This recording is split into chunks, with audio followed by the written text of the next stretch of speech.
We are live. Good morning, painters. Welcome to the patio in Colorado. We are live. Welcome. And we're going to be here live every Friday morning to do some plein air still ice on the patio to help get us inspired, encouraged, motivated, educated, either to start plein air painting or if you've been doing it for a year or two, to keep you going and keep you improving. So welcome. And if you are if you're joining us in the chat, just say hello. Um, Today we are going to do kind of pick up on this painting and hammer away at one or two tips as to why your paintings might be flat. All right. And I'm about 45 minutes into this peach painting. It's Colorado peach season. These peaches were grown here in Colorado. It's an exciting time for all of us locals because we get to eat these wonderful peaches. And so I'm going to pick up with this and go over a few talking points, and we'll have a live Q&A at the end to see if we can help each other with some questions and some struggles. All right. And if you are joining us on replay, feel free to fast forward, rewind to the content that suits you. We have other videos on plein air landscape oil painting in the mountains of Colorado. All right, if we're just meeting, my name's Terry. My passion, obviously, is plein air painting, enjoying God's beauty outdoors. And that's what it is today. A little bit breezy here on the patio, but the lighting conditions are similar to when I started this painting. So that'll be good. And again, if you're in the chat, let me know. It looks like we can see if I need to adjust anything. It's hard to, I use my laptop because if you don't have 1,000 subscribers, you have to use your laptop. When you get 1,000, you can use your phone like I normally film things. So I'm excited for that because I don't like using this laptop, but I think you can see. If you can't and you're in the chat, just let me know. All right. And just real briefly, this live stream is brought to you by my free, private, unlisted YouTube video, complete guide to plein air setup, everything you need to know for plein air setup and supplies as a beginner. And it's a free, private, unlisted video. The link is in the description below, and also gives you access to our to the monthly newsletter that I put out with some other tips and some things behind the scenes. So join us for that. We'd love to have you in our group. And I say we get started. What do you say? We're going to go about a half hour. So let's get painting. Let's do this. So I think why would a landscape oil painter be out here doing still lifes? And a couple reasons. One, I really, like I said before, is I kind of got away from my Russian Impressionism training, which is all about still life, actually, because you can learn some fundamentals. And I got away from that. So it kind of forces me to do this. But also, summer is probably my least favorite time to paint. And it's just hot. It's all green. There's wildfires. And so it's a chance for me to kind of get back to fundamentals. And I hope the same is true for you. If you're new, it's an easy way to start and get going. You can just go out in your front step and paint what's in front of you and just have fun and relax and enjoy. So let's go ahead and do that. But, the Russian Impressionists say that if you can paint a still life, you can paint anything. So if I can paint that peach and understand it, the shapes and pieces of it, then I can go out and paint a river. If I can paint a watermelon, I can paint a tree, or a field. So that's why we're doing this. So let's get a few colors on here. As you can see, I'm into this. And about 45 minutes in, I left this here so you could see this because that's how I start my paintings. One of the reasons we're doing these still lifes is for the drawing aspect of things. You need to be a good drawer if you want to be a good painter. So I do a method called cross hatching. And so if you've taken art classes or been in art school, this is a good way to do that. And so let's just kind of get going. I guess I'm going to work on these peaches here a little bit and just try to work on the light and shadow. And so I'm just going to kind of take my big number 12 brush and just kind of really try to pop what I see as the light hitting that part of the peach, which is some thick brush strokes like that. And, one of the reasons that your paintings might be flat, still life there, is your values are off. It could be your values are off. It's a likely candidate. And so the reason we do these still lifes is there are pieces and shapes you have to learn about how to paint. And as the light is coming from this direction, it's going to wash over the peach. And so you'll have light, then you'll have the halftone, which is the actual color of the peach without the shadow washing it out or the light washing it out. And then you'll have the shadow, you'll have the cast shadow. And then there are a few other components of light and dark that we can talk about in the weeks to come. But I think that's enough for you to practice and try to get that right. So light, shadow, light, shadow, cast shadow. And so right now, I'm painting the light. I'm not painting the peach.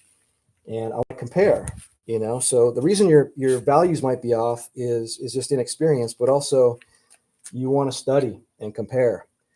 like color to like color. The light on this peach to the light on that peach. The light on the peach compared to the light on the planter, compared to the light on the tablecloth. So that's how I'm processing and painting as I go. The light on this peach isn't as brilliant, and it might be that it's in shadow, underneath the flowers. So again, I just compare and I give it just kind of a different color. And there's so many beautiful colors in the peach. It's really kind of cool, to try to capture those. And then right here, it's just a bit brighter. So I'm just going to kind of show that, like right there, there's a piece of light. So you kind of see how what you see now is some light and some shadow appearing on the peach, giving it some definition and some 3D shape. So that's what we're trying to do is try to lay these objects down, is try to give them three-dimensional look. And I drew this up last night. Let me see if you can see this on here. An example of a good drawing and a bad drawing. So if you want to rewind a couple steps, what I'm talking about, okay, this would be an example of I did this in 2 minutes, but a good drawing. So a good drawing is going to have the light, the shadow, and the cast shadow. It's going to have proper perspective. And so that's what I'm doing here through cross hatching. Okay, and you can see the plate and the fruit and the sizes and the placement and the proportion. I had a little trouble doing a bad drawing because I'm not used to doing. I'm not a perfect drawer, but the perspective is off on this object, right? It's not showing proper perspective with the cylinder shape. The proportions are off on the peaches, right? One is too small, one is too big. Also, it doesn't go above the plate. See, in the still life I'm looking at, half the peach goes above the plate. So that's what gives the 3D look to your objects if you pay attention to these things about drawing. And the shadows might be off. And so, everything has a place in the painting, a perimeter, a boundary. And so you want to respect that. And it has a proportion to it. And so that's probably reason number 2 as to why your paintings might look flat. Your proportions are off, your placement is off, and your perspective is off. And so, this is why I do this, because I'm not perfect at it by any means, but we always got to be practicing those fundamental elements. So then when we go out and paint a tree or a river or a mountain, it's just automatic. We know how to place things, we know the proportion, and we implement proper perspective. Okay, so welcome again if you're just joining us. We are live. We're practicing plein air painting and fundamentals, and we're glad you're with us. And save your questions till the end, I guess, and we'll do those in the chat. And we'll just keep hammering away at this painting. I'm going to get some of the flowers in real quick, which I've got a mixture of alizarin crimson, ultramarine blue, and what else did I put in? A little titanium white, but it's a very vivid, purple color. And again, I'm not really painting flowers. I'm painting shapes and colors, and especially with Russian Impressionism, which is my style. That's kind of what it's all about, really. And so a lot of this is, some of it's in light, some of it's in shadow. The stuff in the back here is kind of in shadow. And then we can make the flowers in the front just capture a little more light by putting some titanium white in and just going with a lighter value and just showing hints of that light hitting, like that. And that gives definition and 3D shape to that piece right there. So that's how we would do that. And let's see, we'll keep cruising here and put a few more strokes on. I'll work on the shadow here a little bit, but actually, truthfully, I don't want to really change that too much. Here's another tip that a lot of people don't know about as to how to give 3D life and depth to your paintings, particularly still life. Do you see, there's a thing called a core dark, and you may not understand or know what that is yet. And basically a core dark in a painting is a place where the light doesn't get in, right? So there's no reflected light, there's no highlights, it's just dark. It's one of your darkest darks usually. And for me, as I look underneath the peaches, it often needs a core dark or a darkest dark right underneath the peach right there. And you can see, maybe you can't see there on the computer, but I've done that just with a pure alizarin crimson and maybe even just a little bit of ultramarine blue. The complementary color, as you know, of orange is violet. So I would do that in a violet color to create nice harmony in the peaches. And I would just go like this, just ever so gently, right below the peach right there with a dark, and that makes it pop right off the canvas. I don't know if you can see that, but zoom in if you can or full screen it. But when I just did that, I just noticed that the peach just kind of popped off and it gave it more depth. And so the reason I'm telling you that is because when you're out painting a tree or a river, you want to keep that in mind about core darks. Go look at my tree painting video. I discussed how light washes over objects and core darks and halftones. And I've mentioned those terms in this video, and you may not be familiar with them, but go back and watch this again or watch that video, because that's gold information that it's really going to help you become a better painter. So welcome again. If you're joining us, we are live on the patio practicing our plein air still life skills. So I'll just do a little bit of work here on the shadows, and it's just a mixture of alizarin crimson.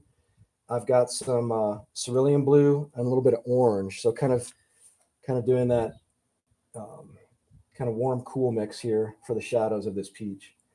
And it's really kind of fun. I can do like some halftone colors right here in the peach, and maybe that needs to be a little bit more reddish orange, actually. So I'll dip in a little bit cad red. And, most of the painting for me is I'm just searching. I'm searching for the right color, and it's like a treasure search. You're just it's kind of rare that you just mix up the right color and the right value and just get it every single. It's what's kind of fun about plein air painting, is it's challenging like that. So there again, a little bit of reds coming through in there that we can show right there. And we can work on, I just saw, where the stem is in the peach, and it's kind of an interesting like purple green color. So we'll go after that and see if we can get that. But it's pretty dark. It's probably the darkest thing on the peach, like right there where the stem is. And it's just a color, it's just a shape. No need to get too particular or too excited about it. And up here, I've kind of already got it. So, but I think let's review that kind of tip number 2 is the pieces. If your paintings are flat, it might be due to your proportion, your sizes of things. You want to always compare peach to peach. How big is the peach in real life to the pot? How big is the evergreen tree to the mountain? How big is the rock, to the river and such like that? So, and again, placement. Everything has a boundary and a perimeter. Put it in the right place. If the peach goes above the plate, make sure you do that. This shadow isn't exactly right, so I could work on that a little bit more if I wanted to. With fruit, still life, sometimes there's a highlight. When there's light, there's a highlight, but peaches have that different texture, and I'm not really seeing too much of a highlight right now. So I'll do a couple strokes of this. You know what? Let's go up here to this pot and just throw the light on that planter.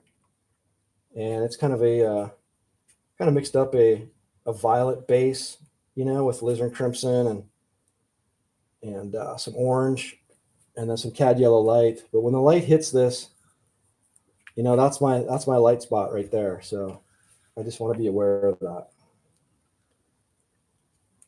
When the sun's out, you're painting everything in the light and then everything in the shadow. And I'm just using a big Robert Simmons number 12 Signet brush. It's how I paint with big brushes. I don't like to be too particular, too exact. My style is Russian Impressionism.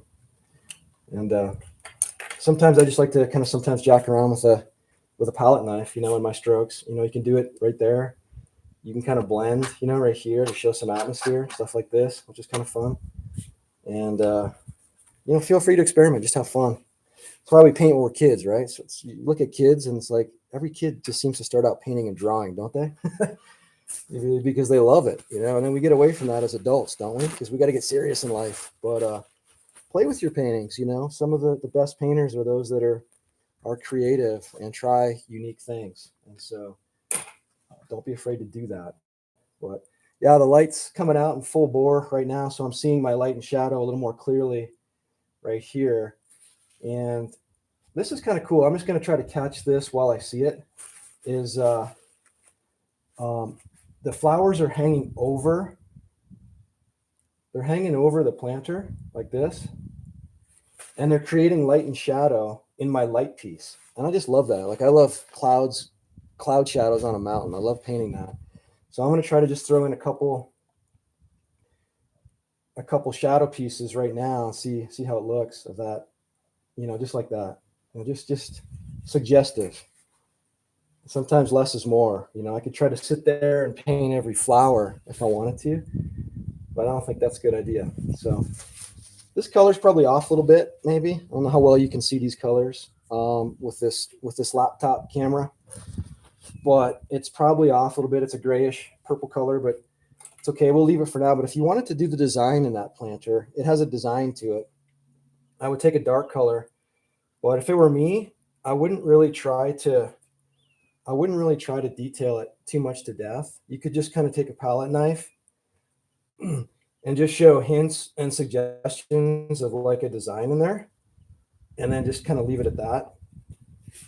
Or you could not do that. So that's your artistic and compositional choice. But there's some lighter things that are going on up here in the flowers where we're getting some reflected light in here, but you could show like some of those colors, in here like that. That's probably a little too much CAD light, but right under the flowers in here, we're seeing some of those colors. So just kind of beautiful light coming in and hitting the flowers at different angles and stuff. So that's real fun. And let's look at this shadow real quick on the plate. So back to why your paintings might be flat is you want to compare your shadows. And the sun's going to probably stay out now here, pretty brilliant. So compare this shadow to that shadow. I really like these shadows. I'm not touching them because I kind of nailed them early on, which isn't always the case, but in my early stages. And it's I think a mixture of like cad red, ultramarine blue, and titanium white, and a bit of orange, the complementary of violet, to desaturate or tone it down. So I like those. They look realistic to me, and they help add depth and 3D to the peaches. But this is off. You can see, this looks too blue. It looks too brilliant and bright. So I think I've gone 3.5 minutes with. Hope you're having a good weekend. Hope you can. Hey, say hi in the chat. Who we got here? Deborah. Hey, finally caught up. Awesome. Great to have you. Well, Deborah, welcome. We're doing a peach still life. It's Colorado peach season here, and we're just working on trying to make these objects, look three-dimensional. And so this shadow is a key component to that. Right now, it's the wrong color and the wrong value. So I want to compare shadow to shadow, this dark to that, piece to piece, and go throughout the painting. And that's how you can bring 3D and life and depth to your objects, whether you're plein air painting or whether you're doing a still life on the patio. So, but anyway, I hope you guys get out and paint this week or watch some paintings on YouTube, just to kind of bring some peace to our lives and stay motivated, inspired, and encouraged. So I hope you having a good weekend. So I'm going to make this just a little bit of a different color, and I'm going to put a little orange in it because I need to kind of desaturate it a bit. It's almost like it's too. See how that kind of changed things? It warmed it up completely. It's not the right color and value, but did you see how that just thinking about it? So I'm going to go a little more ultramarine blue because it is a little bit darker. So I always ask myself when I go piece to piece, hey, Terry, should I make it lighter or darker? Hey, Terry, should I make it warmer or cooler? And those two tips alone, if you can train yourself to do that while you're painting, vast improvements. You really will improve.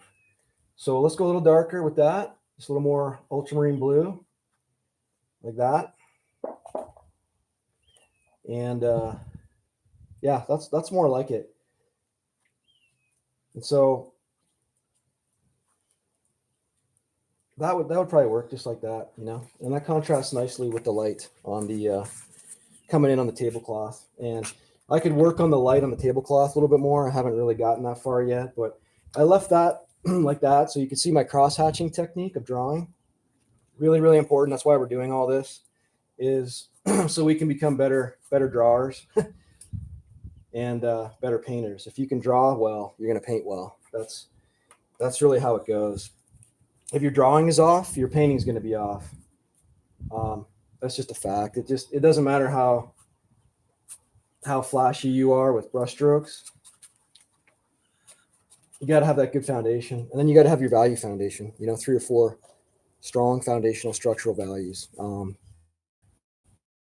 And hey, thanks. I love your painting style. It's Russian Impressionism, Deborah. I just really saw my mentor's work and just loved the bold colors. I love the loose brush strokes. I really respect realists, people who can make water look exactly like a photograph. But for me, it's like I was saying in my videos, I think when people look at your paintings and when they buy them, they have an emotional connection to that place because they were there and they experienced it, and it's all the senses. And that's why I love plein air painting. And that's why I paint like this, because I try to make it like an emotional experience that you're looking at this painting. And so thanks for saying that. I appreciate that, and appreciate you watching the videos too. And we'll go over a few questions here in a minute. I just want to put one more color in here, and then I'll kind of lay the brush down and we'll just discuss a few questions real quick. But this could look more like, the flowers. I could go outside of this area of shadow like this and just make like a couple little marks of flowers. And that makes that look a little more realistic like that. And then the only other thing I would do to that shadow is I would put a little bit of reflected light in there. So there's some green. I don't really know where it's coming from. That's kind of the wrong color. It's a little bit more. So I don't know where that green is coming from really, but it's coming. Oh, you know what it is? I think it's the tablecloth. Yeah, it's coming in like this. And then what I would do is that's too bright and brilliant, so I would go back over it with my dark, but I would leave some of that color in there, to describe that shape a little bit better with that reflected light coming in. So there, I just covered, but I left a little bit in there. Okay, so I'll lay the brush down there. We worked on trying to create some 3-dimensional looks by this core dark right here underneath the peach, and using proper placement of things, proper proportion, proper perspective. If you're drawing cylinders or pots or shapes, you got to use the right geometry to make that look 3D like that. And that's just practice. Like some beginners might draw a plate like a complete circle, like I showed you on this drawing right here, and they might just be tempted to have their geometric shapes off like that. So you gotta show the angle of perspective that you're looking at for that. Okay, so shoot some questions in. I don't know, Deborah, if you have any, or if anybody has any.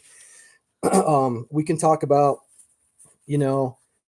there's one question that we get quite a bit. I'm just going to sit down here for a second and grab my stool. One question we get quite a bit is about colors and muddy colors. I've got my canvas in the light, so by the way, when you plein air paint, you always want to turn your palette and your canvas to face the sun. When you paint in the light like I do, your values are going to be off. They're going to be darker. And but I have to do that because I need you to see what I'm doing and I need you to see what I'm painting. But I just thought I'd mention that. But when we talk about muddy colors, it's a common question that subscribers have and that we get, and I think it could be due to 3 things. A practice problem, a palette problem, or a painter problem. And with a practice problem, it's just give yourself a little bit of grace, I think, with color mixing, because it's not easy. It's part science, it's part art. It takes a lot of time, experience, and practice. So maybe if you find yourself having muddy colors on your palette, move away from the tubes of paint that are earth tone like burnt sienna, and those are nice to have. But if you're just beginning, just start with the primary colors, just start with the blues and yellows and reds and mix those up and make yourself some nice colors with the primaries.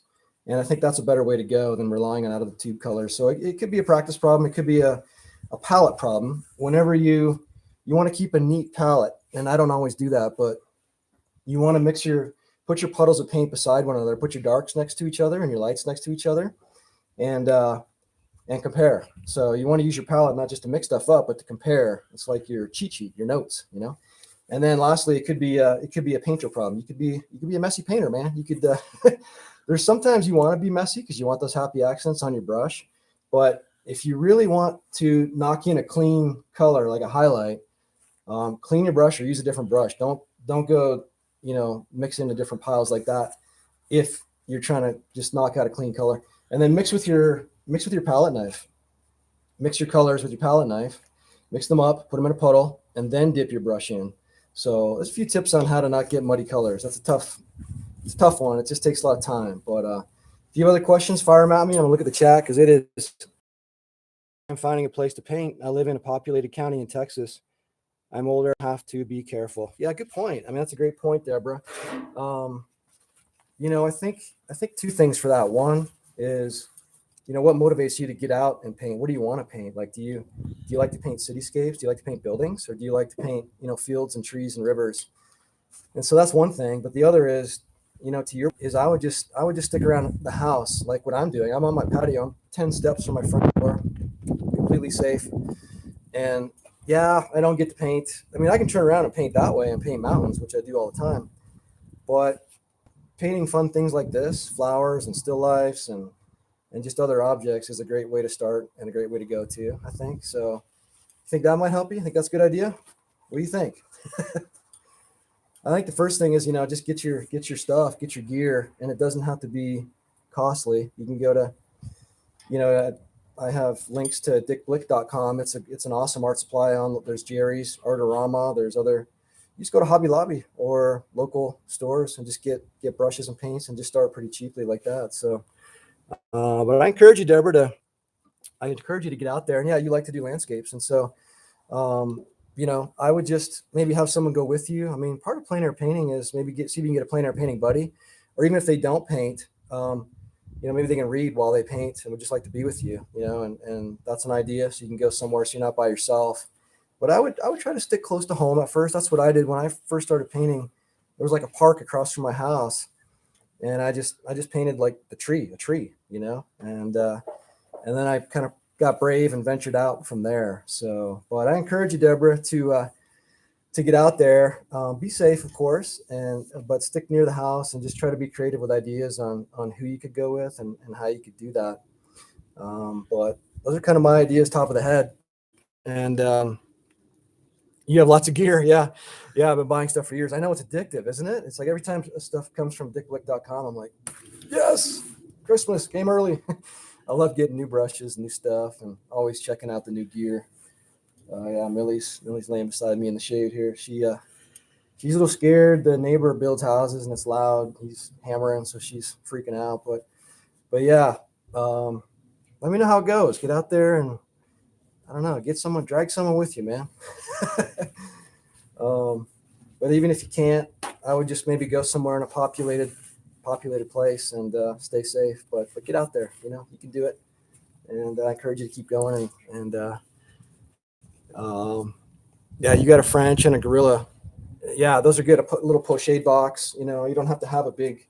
These are good, but you don't have to have that. Like you're saying, you can have a Gorilla box or a little pochade box, or you can sit and put it on your lap, or just put it up very easily. So, Renee, we'll, if you don't have any other questions, we'll wrap it up there in a second. But let's put one more highlight on just for fun right here, just for something to do on those peaches. And it's just so fun to paint these Colorado peaches, I tell you. And heck, I've been waiting to kind of do this. And so as we wrap up, and bite into this Colorado peach. Yummy. Listen, I got to release a video tomorrow morning. I'm excited about it. It's a four-wheeling, I got peach all over my face. A four-wheeling adventure video. Me and my family went on. High mountain waterfall. Cool video. Scenery is unbelievable. Releases tomorrow morning. Hope you watch it, and hope you guys get out and plein air paint. And let's see, thanks for doing this. Hope you get a lot more. Yeah, we had a lot more. Hey, Dan's on. We'll hang on for a minute because Dan's on. Good morning, Dan. Thanks for joining us. Dan was he's the star of 2 videos ago, or 1 video ago, the top 2 beginner struggles. He helped me film that, came down for some private lessons. And welcome, Dan. We've both been super busy. Dan's been painting some very cool water lilies, Monet-like stuff, and they are super cool. I'm excited. He's texting me pictures of his progress. I'm excited to see how those go. But yeah, so Dan, we were just working on kind of bringing 3D life to these objects here, and yeah, check out that video tomorrow. It's so funny. I don't want to give too much away about it, but we had some troubles, and it's like a 2-part. It's like a 2-part video because we had to go back. I won't say anything else, but the scenery up there is unbelievable. We were about 12,000 feet up, filming this, and it's just beautiful waterfall. So hope you guys check it out. But I will keep and respect your time. And again, thanks for joining me. Encourage you to begin plein air painting. Stay out there. Thank you, Deborah. Thank you, Dan. And for all those that watch on the replay, most of the people seem to watch these on the replay. Hey, subscribe to our channel if you haven't. Plein air is our thing. We love it. It is an addiction. And it's a healthy addiction, if you ask me. So, hey, God bless. I'll see you in the mountains, or I'll see you next week on the patio, Monday, 9 a.m. Adios, amigos. Friday. Take care. See ya. Friday.